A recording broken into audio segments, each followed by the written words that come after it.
In this video, we explore tales of stalking entities, stories where the presence of the unknown doesn't leave. It follows you, watches you, and never lets you be at peace.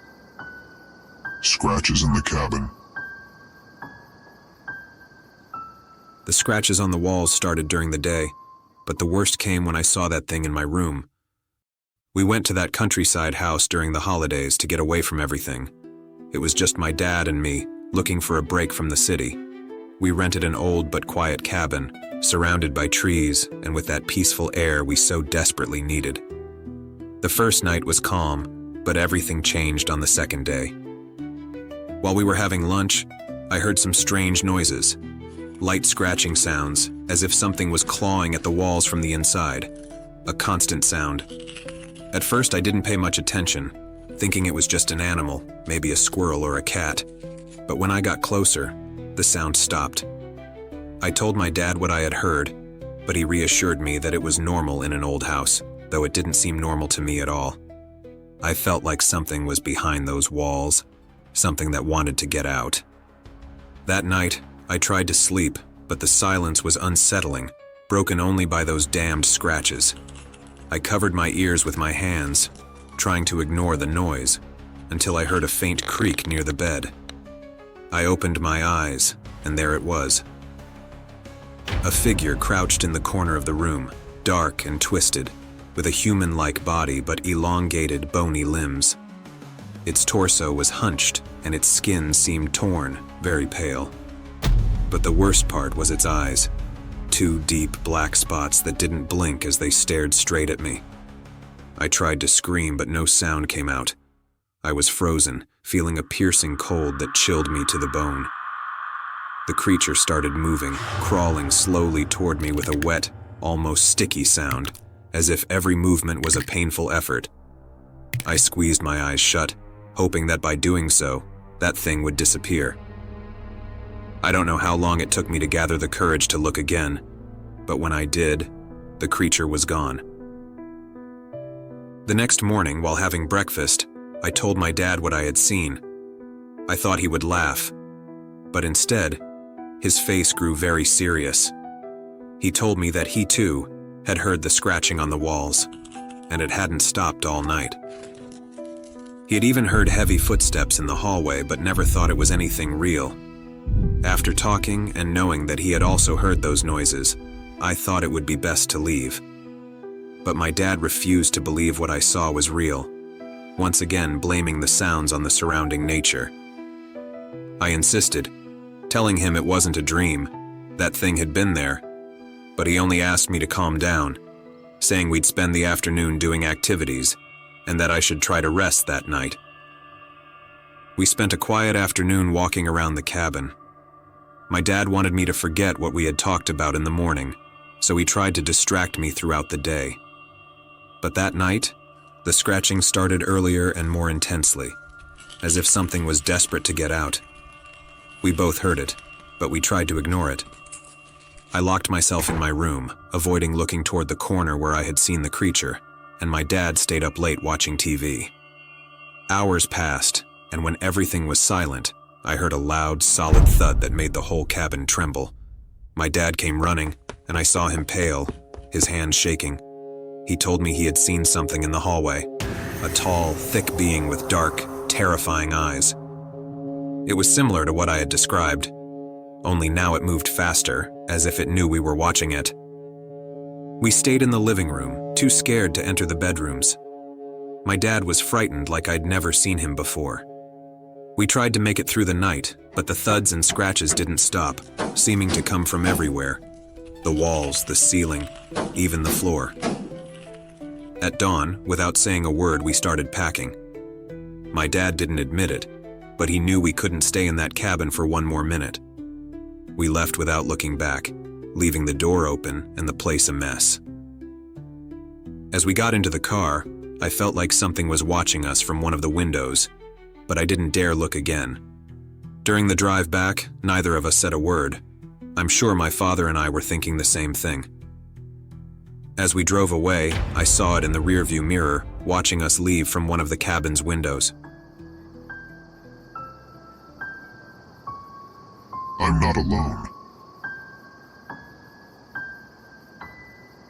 I saw him standing in the corner of my room with an empty stare. He was definitely not a normal child.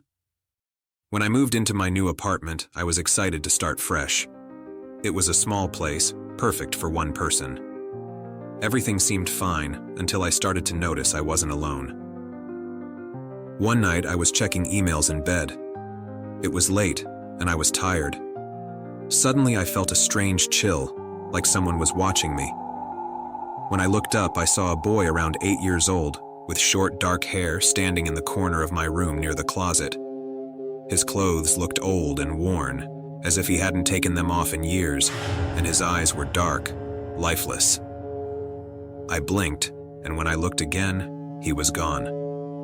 I tried to convince myself that it was just exhaustion, maybe a shadow or a trick of my mind, but that night I couldn't sleep. I felt like if I closed my eyes, he would be there, watching me from the darkness. In the following days, every time I entered my room, I checked the corner where I had seen him, fearing he would be there again, but there was nothing. The worst was when I saw him for the second time. It was a Saturday morning, and I was in the kitchen making coffee. As I turned toward the living room, there he was, standing in the middle of the room, barefoot on the cold floor. He didn't say anything, just looked at me with that empty expression, as if he were waiting for something from me. The coffee slipped from my hands, splashing onto the floor and burning my feet, but I ignored it because I couldn't take my eyes off that boy. In a blink, he vanished again. I started to feel paranoid. Every noise, every shadow, made me think he was near. At night, I heard whispers, small footsteps in the hallway, and sometimes a faint crying that seemed to come from deep within the walls, as if he were trapped inside. My lights would flicker at odd times, and my things would appear in different places from where I had left them, as if the boy was trying to communicate with me. By the time night came, I felt his presence even stronger. This time, I saw him standing with his back turned under the doorway of my bedroom. As I stepped back, I accidentally knocked into a table, and the boy slowly turned around, looking at me again with that same absent expression. I was frozen, unable to move, until slowly his mouth began to open in an impossible gesture. I backed away, and when I looked again, he was gone. The last time I saw him was the worst encounter. It was midnight, and I couldn't sleep. I felt a weight on my chest, an oppression that told me something was very, very wrong. I closed my eyes, trying to ignore the feeling, but there were his footsteps, dragging along the hallway, getting closer and closer to my room. I wanted to get up and shut the door, but I couldn't. I was paralyzed, my heart pounding wildly. Then I dared to turn around, and there he was, standing at the foot of my bed, closer than ever before. His clothes now looked older, tattered and stained with dark patches, and his skin, pale and shriveled, looked like someone who had been underwater for far too long. There was no expression on his face, only an infinite sadness and a coldness that felt like death itself. He moved toward my bed, his footsteps echoing like a muffled sound, and when he was close enough, he spoke for the first time. His voice was a whisper, a choked sound that felt like a murmur in my ear. "Don't leave me alone," he said, reaching out a thin, bony hand toward me. His fingers were skeletal, and his touch felt like it burned me. I tried to scream, but no sound came out. The only thing I could do was stand up and run towards the open door of my bedroom, while he followed me with his gaze. I ran out of the apartment, not even thinking to look back. I spent the night at my boyfriend's house, and though I tried to forget, I couldn't. In the following days, I avoided going back alone, but every time I approached the door, I could feel his presence, as if he were there, waiting for me. I still don't know what he wants, or why he chose me. All I know is that, even though I've tried to move on, every time I'm alone in my house, I feel his cold stare on my back. And I know that, Even though I can't see him anymore, he's still there. The man in the chair. At first, I only saw him in the dining chair, but then he started appearing in my living room and, finally, in my bedroom. It all started on an ordinary night. I had stayed up late watching videos on my computer, and, as usual, insomnia wouldn't leave me alone. Around 3 in the morning, I went down to the kitchen for a glass of water. The house was completely silent, and only the moonlight dimly lit the hallways. I went back to my room, thinking about how I'd managed to get up for work the next day, not realizing that this would be the first of many sleepless nights. One night, I was in the living room watching TV. It was one of those nights when I couldn't fall asleep, so I decided to stay on the couch, hoping the background noise from the TV would calm me down. I was distracted when, out of the corner of my eye, I noticed something strange. I slowly turned, and there he was, sitting at the dining table, right at the head of the table, staring at me intently. He didn't move, but his presence was disturbing. He was a man with a gaunt appearance, dressed in an outdated black suit, the kind that looks like it's from an old movie. His skin was pale, and his sunken, dark eyes seemed to pierce through me. But what unsettled me the most was his smile.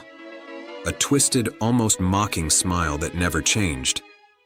I kept staring at him, unable to move. I thought maybe there was someone else in the house, but I didn't hear any doors or windows. He was simply there, as if he had always been. I turned off the TV and, without looking away, stood up slowly, hoping that moving would make him vanish. But he didn't. He stayed there, watching me as I walked backward to my room. I slammed the door shut and stayed awake the rest of the night, feeling that he could come in at any moment. From that night on, he began to appear in different parts of the house.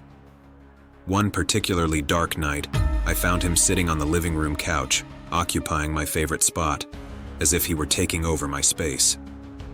He stared at me silently, without moving, and each time I tried to get closer, his smile widened a little more, revealing yellow, sharp teeth that seemed not to fit in his mouth.